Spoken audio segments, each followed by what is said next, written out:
Good morning, everyone. It's Muriel, and I'm here with a card share and a card tutorial. So I'm going to try to show you how I created this card here. And believe it or not, it's everything you have in your pantry, I'm so sure. It's a 5.5 by 5.5 inch card on the Michaels corrugated, which I like to use. And basically, I used some papers from Webster's Pages, and you can use any kind that you want. A doily, a wooden word, this flower, some buttons, flower here, and some seam binding. And then on the inside, I just use one of the wooden veneers, again from Michaels, and I cut out a circle from the Spellbinder die using a punch from the Dollar Spot at Michaels.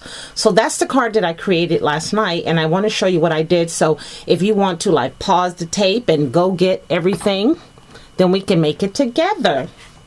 So what I'm using for paper is the Webster's Pages. It's called Best Friends, and it's 24 pattern papers. Now I kind of got these all out of whack, I'm so sure. So there are probably several different collections in here, which is fine. But what I like about Webster's Pages is, to me, it speaks spring. It just is light, it's fresh, it's just beautiful paper, and it's not intimidating because I have discovered a secret. So what I know true is that there's two designs of each pattern, two of each 12 double-sided sheets, and the back of one will coincide with the front of the other. And so what I mean is, with this card here, that was the back, that was the front, and that was real easy for me to work with. Instead of going through, sometimes you go through these paper pads and you try to match this pattern with that pattern and that color with that color, and you spend hours, and we don't have hours to do this. It's not that difficult. So with Webster's Pages, and I will apply that with any paper pad, I think the back of it will coincide with the front. So that was really simple. So what I did was I found that pattern there. Now it's the flowers on top, and it has the stripe on the opposite side. So I did the same thing as I did to the other card. This piece here is 4.5 by 5.5, or 4 by 5.5, and then that piece there is 2 inches by 5.5. So that is the base of the card. So let me get started showing you some of the things. Now you need your paper pad of your choice, and you're going to need some doilies, right? And you're going to need some of these words. And these are what you have in your pantry already, I'm so sure, by Art's Mind. There were probably 3 different packs, or maybe 2. And they each had 3 different words in them. So you can see over there I used the word love. And over here I'm going to be using the word inspire. And what I did with this one here is I did spray it just a little with some Lindy Stamp Gang spray, because it's really wooden, if you can kind of see. It's really woody, and then I just kind of sprayed it with a little of the saltwater taffy, which is so creamy and beautiful pink. And then you're going to need some kind of embellishment. In the other card I used a flower, but here I'm going to use this cute little butterfly I picked up at the scrapbook convention. And I cut out one of these postage dies, and I'm just going to put it in the background of one of the letters, maybe underneath the P. Okay, and then here's a label with the word friends on it and some twine, so we're going to use that. And then our sentiment on the inside will be yourself, no one does it better. And again, you know where that's from. I've been pulling out these Michael stamps because it's time that they get used. And this is the word that I'm using, friend. This is from Stamping Up 2004. And you're going to need some crinkly ribbon. This is some really pretty, shabby, crinkly ribbon from Prairie Bird Boutique. And I have a flower, excuse me.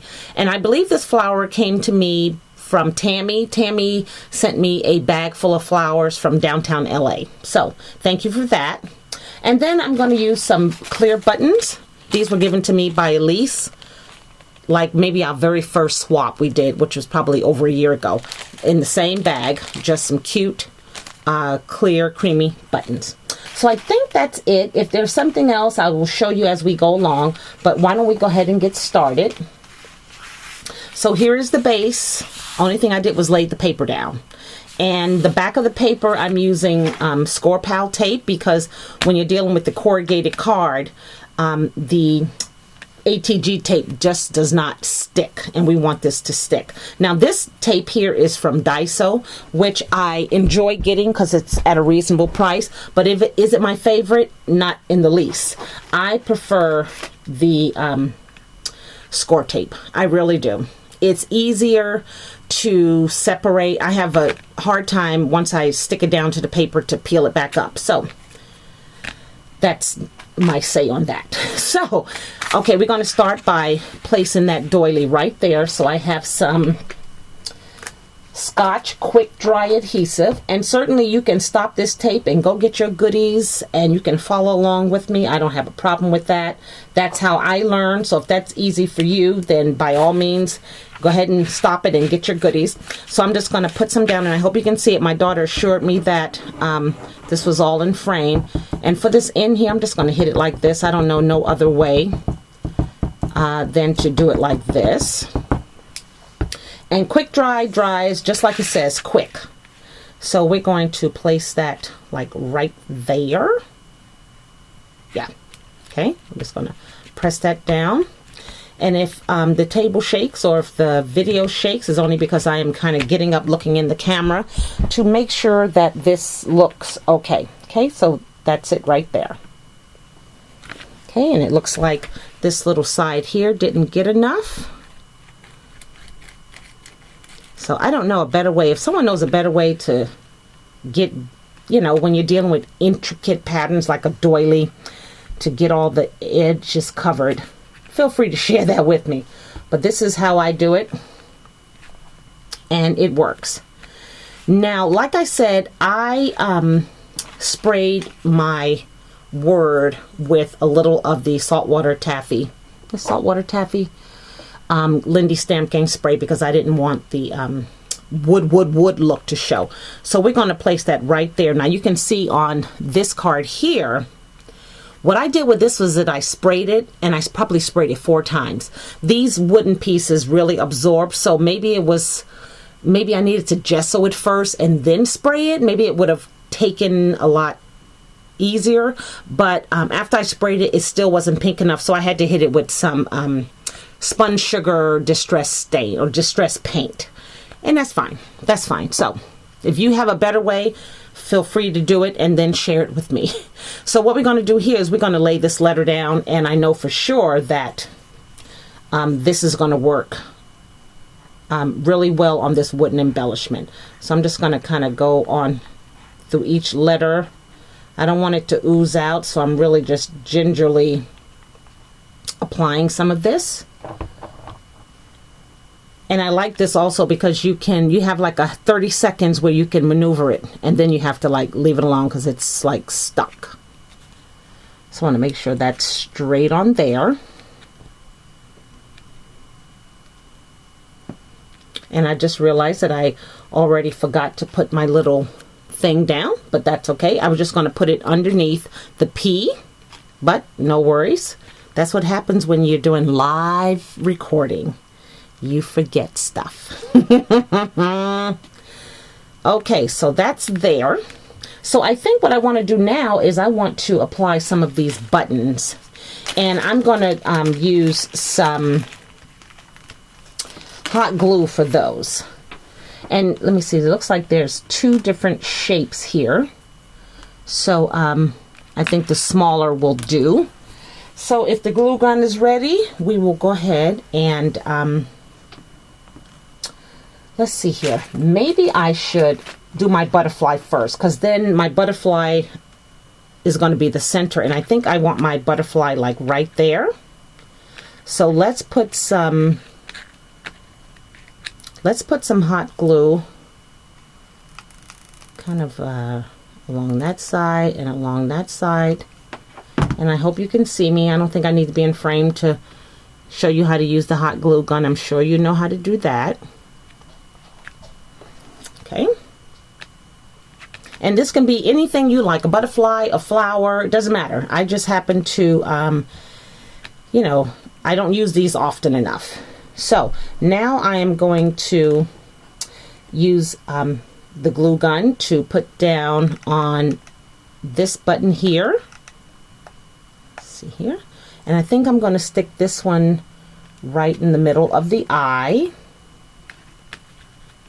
And then my second one, I think I'm going to stick on the E.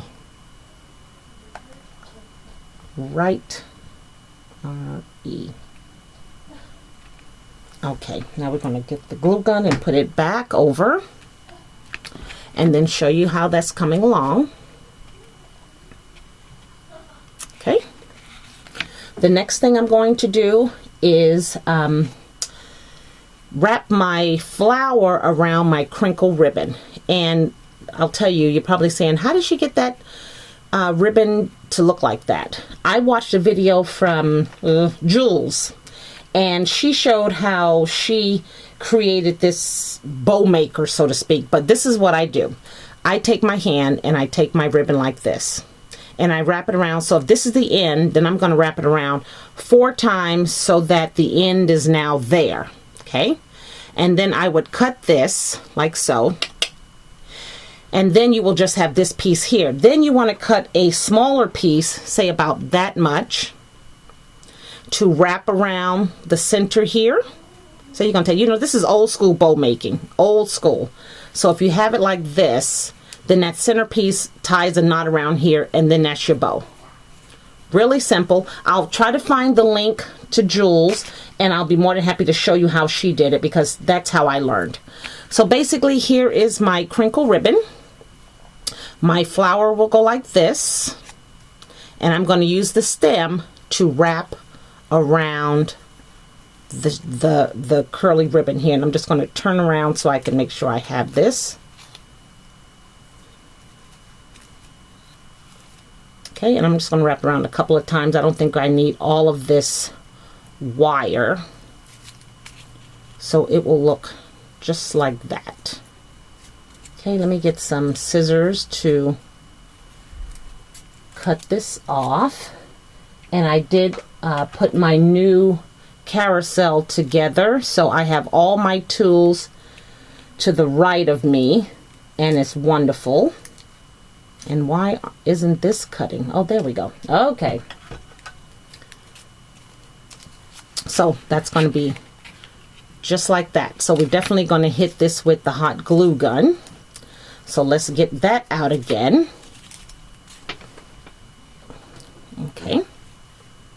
My glue gun has been going like what feels like 24/7. Okay. So. Okay, let's apply the glue like right there. Nice, sufficient amount of it.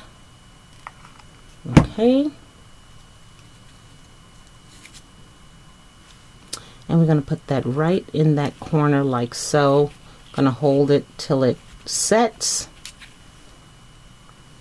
Get the glue gun out the way.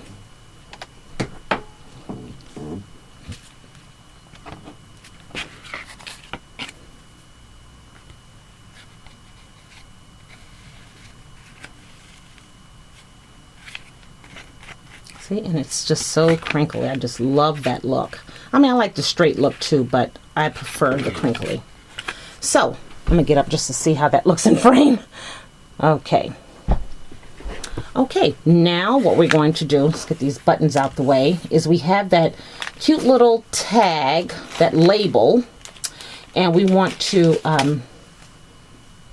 get that on there. And the easiest way that I find to do it is just like this. I usually turn my card around and I place it underneath, so it goes underneath the ribbon and the flower and all that good stuff. Okay, and then I make sure it's looking okay like that. Okay, now I'm just gonna tie a knot basically and then cut off the edges. And this is some twine that I ordered. I don't even remember, but I'll show you the bag that it came in, because I was searching hard and long for it, because I knew I had, excuse me, I probably cut this too short, but I knew I had some twine that was of a softer nature. So we're just going to do that like that. Okay, and I can tell it's pulling because it's flipping up. So we're just going to give it a little there. And then we're going to try to tie it one more time. And I hope you are following along with me and maybe pulling your stuff out, and then you can just have a card made just as quickly as I have. Okay, so now we're going to cut so we don't see this.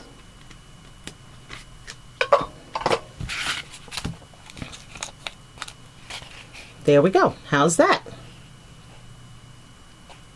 Okay, so now let's get on the inside here. And you know, I just noticed something. My Inspire is maybe a little crooked, but you know what? It's okay. Okay, so now we want to work on the inside of our card. And what I have is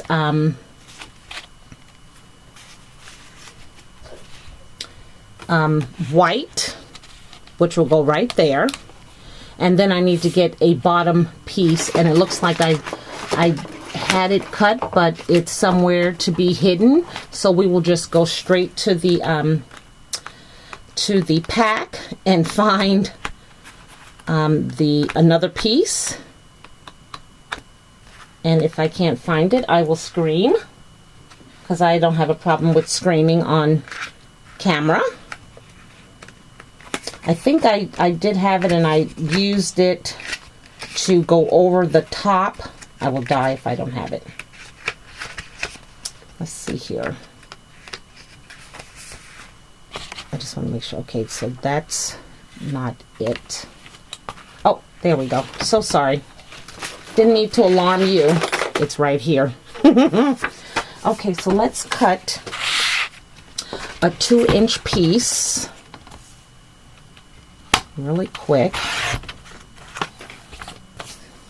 by 5.5. Let's not forget that. Okay, sorry about that. And our ATG gun. Let's see, we're going to use I think we'll use the flower side. So we'll cover this up. We'll put tape on this side, is what I'm trying to say. So sorry. I don't even know how long the video is going. I could have been doing this for 40 minutes now. I hope not. Okay, so let's get some down on this piece too.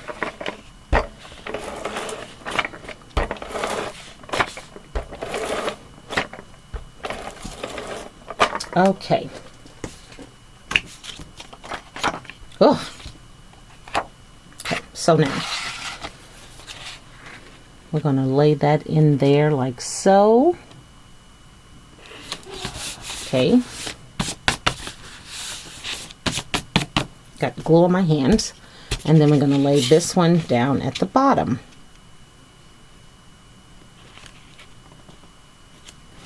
Okay. So there we go there. Now what I have is my sentiment.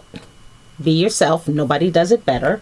And I also have a flower wood veneer that was a steal at Michael's last year, I believe. So I am going to, and excuse my daughter if you can hear her mouth, put my ATG to work here, securing that. And I'm just going to look at the other card just to make sure that's it. Okay. And if you want, you could put some kind of ribbon through here, you know, whatever you like. So I'm just going to lay this right in the center. And then my flower, I think I like off to the side like that.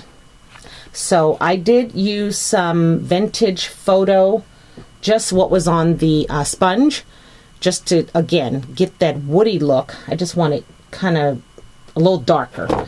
So we'll put some Scotch Quick Dry on here.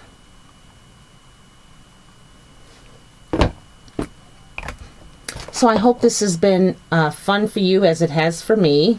With each video, I think I get a little better. I think I get a little less stressed. Things do happen, just like the incident of the not finding the bottom part to the paper. So there you go, right there. It has that beautiful flower, a nice sentiment. Again, you could do a strand of beads, and maybe I will. Let's see here. What do we have? How's that? Softens it up a bit, huh? So why don't we just do that right now? I'm just going to measure that right there. Cut those out.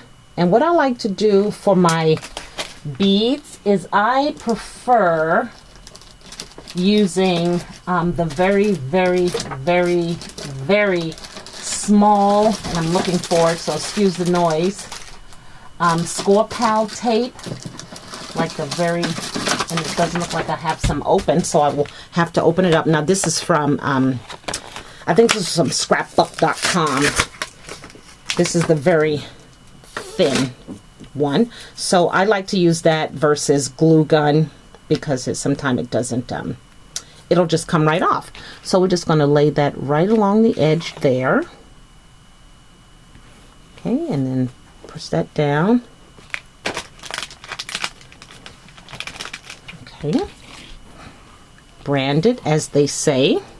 Let's go in and lift it up. I cut my nails down like I mentioned, so I have none to gather the edges. Oh my. Excuse me for this. Okay, there we go. And then this way I can lay it down, and I hope I'm in frame. If I'm not, I do apologize. Okay, lay that down like that. So that adds a softer look to it, don't you agree? Okay, and I will probably do that to my other one because I didn't do it there either. So I'll find some cream and I'll lay that down on that one. And that is the gist of my card, everyone. Let's go ahead and just kind of cut that off. I don't think I have anything else more to add to it. We have paper. We have a wooden piece, a wooden word. We have some buttons, a butterfly, a label here with the word friend, some crinkle shabby ribbon with a beautiful flower, and then on the inside the sentiment with that wooden veneer piece. So that is my little card tutorial. I appreciate your time in watching me create these, and I'll probably make some more this afternoon and come back. Maybe I'll feel inspired to do another tutorial. Thanks again for watching, everyone. Bye now.